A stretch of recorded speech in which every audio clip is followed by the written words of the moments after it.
Okay, hi true crime fans. All right, so I'm Patti Lee, the dyslexic detective. I just have to, in all honesty, tell you, I've been at a dance party because I had to let my battery charge, and we're going live later, and July 4th is a crazy time. So this is our last update for this flight, and it is a celebrity case, and we have some Asti Spumante, yum. And I have this great glass I found at, I found it at an antique mall, and it looks to me just like the glass that's in the Great Gatsby meme. Tell me if you think it is. Look at it. I'm all sweaty. Do I look like, what's that guy in the Great Gates? God, I am losing my mind. Anyways, here's to you. Here's our celebrity cases. The last case of episode 19.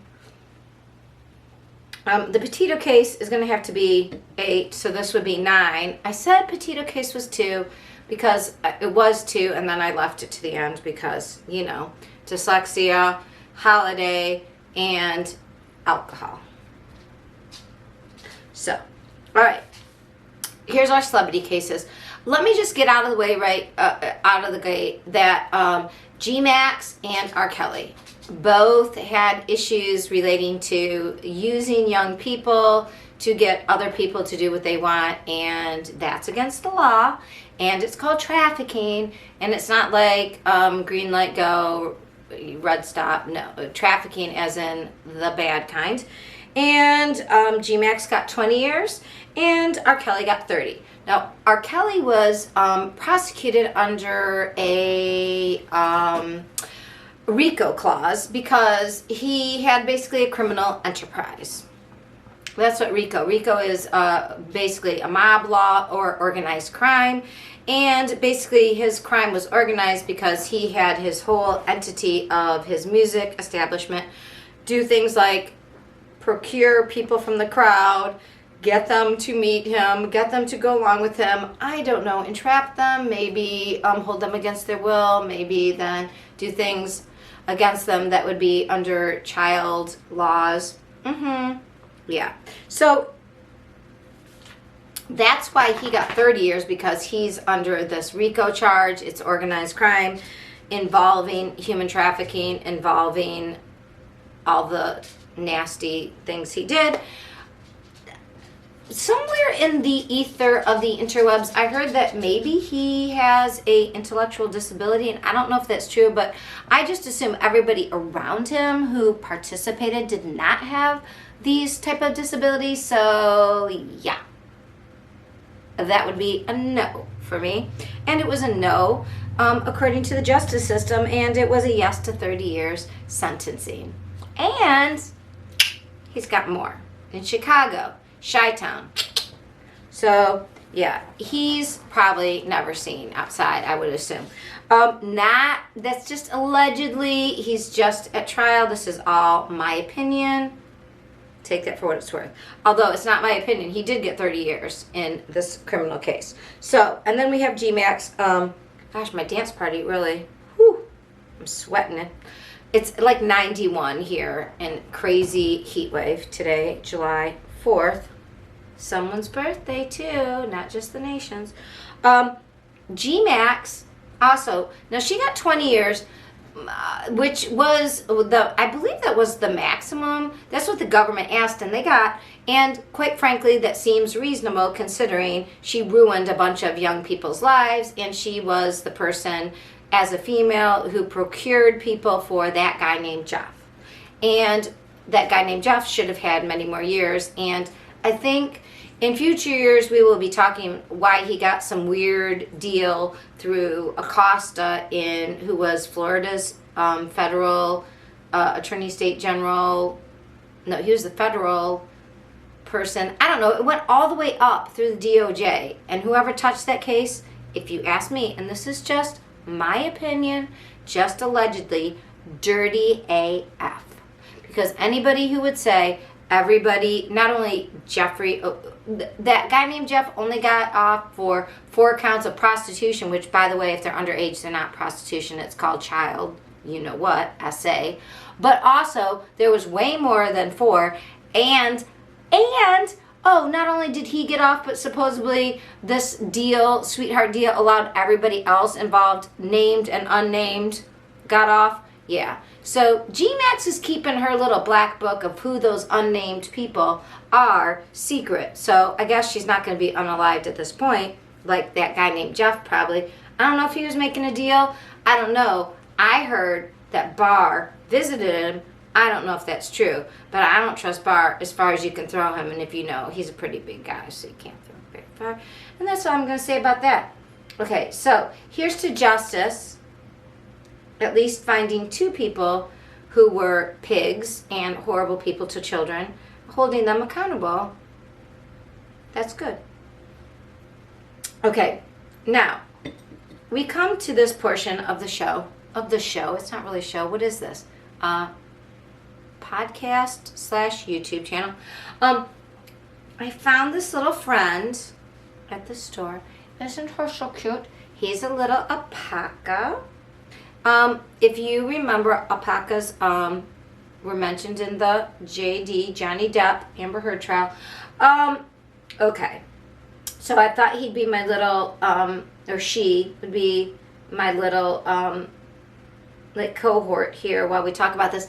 And by the way, if you want to name my little alpaca, please comment, like and subscribe, and put a comment. And whoever gives the best name to my alpaca, that's what it will be. And it's going to be here until we stop talking about Amber Heard and Johnny Depp. And if we know anything about Amber Heard, that's going to be like forever, because she can't shut the you-know-what up. Girl, please. And Elaine, if I may invoke the name in the tone of Emily D. Baker, please go follow Emily D. Baker. She is one of my great sources on all things celebrity, pop culture related law. She is part of LawTube. She is wonderful. Also, Peter Tragos at The Lawyer You Know, and Ian, oh, not Ian, what's his, Ian Runkle of the Bailey. Also a great channel to follow about this Depp Heard stuff. Even though he's in Canada, he's aware of U.S. law, and he's friends with Law and Lumber, which is Rob. Hi, Rob, out of Virginia, who has educated us as to the Virginia state laws. So what's weird, not weird, but what is interesting about the law is you have case law that is like civil or criminal, and then it's state or federal. So there's like state, federal. And then in state and federal, there's criminal and civil.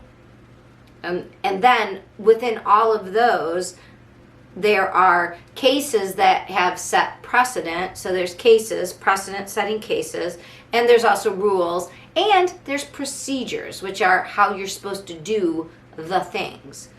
And so if someone practices what we call pro se, which in the United States, you're allowed to be your own lawyer. Or ask for a lawyer if you're unable to afford one of your own. But some people will act as their own lawyer. It is difficult to be pro se if you don't have any law education, because you can't just look up the rules, the law as written. You have to see how was the law argued, what precedent, in what state, in what situations, and then you also have to know how to argue it, which is the procedure. And it all is different depending on the state you're in, and if you're in federal or civil state cases. So it's kind of crazy. So with the Depp Heard case, we've got a situation in which Amber Heard now, instead of appealing the case, wants it dismissed. So why would she want it just dismissed? Well, number one, she's got like this lengthy, and I think Elaine was the one who filed it, a lengthy case stating things that actually were already argued and agreed to prior in what we call those motions and Emily D. Baker calls them in lemonade. It's actually a term in Latin, which is in limine, meaning before. Those are all the pre-trial hearings. And they agreed what was coming in and what was coming out and what the timeline was. So this argument that, one of the arguments that the Heard team is making is ridiculous as to, well, they said it was only this, and then they talked about things that were prior to when the offense was, which was the 2018 article. But that was all argued beforehand, so they're trying to sort of, in my impression, from a non-legal standpoint, relitigate things that probably were already spoken about. And all our lawyers and all the LawTube channels have said this isn't going to go anywhere.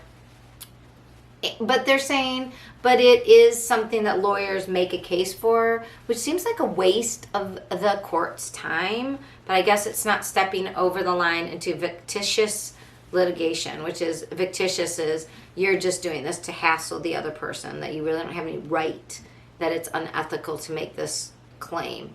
But in actuality, I guess she can make this claim, even though it's dumb, and they say lawyers do this.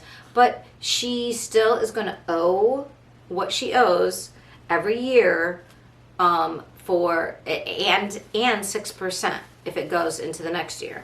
So she's going to owe $10 million plus 6% of $10 million, regardless of anything else. And if she wants to make an appeal, what she needs to do is put that $10 million into escrow to make the appeal, so that the appeal process isn't basically used just to not make, to put off what the judgment was. So instead they're asking to dismiss the final judgment and to basically start again, or just to dismiss it outright, which would be a summary judgment, which would have been made beforehand. So none of this is going to go anywhere, and yet here we are again. So is it going to go forward? Nowhere. No. Is it a hassle? And is this seemingly just to continue something that's whatever? I don't know. I think Dr. Curry had it right.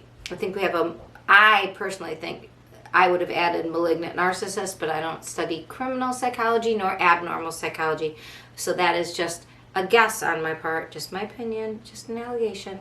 But I would say that Amber Heard, like Dr. Curry said, histrionic personality, border personality, and I would add malignant narcissist with her whole thing of an inability to see where she is wrong and continuing to just aggravate, even though it's not going to go anywhere.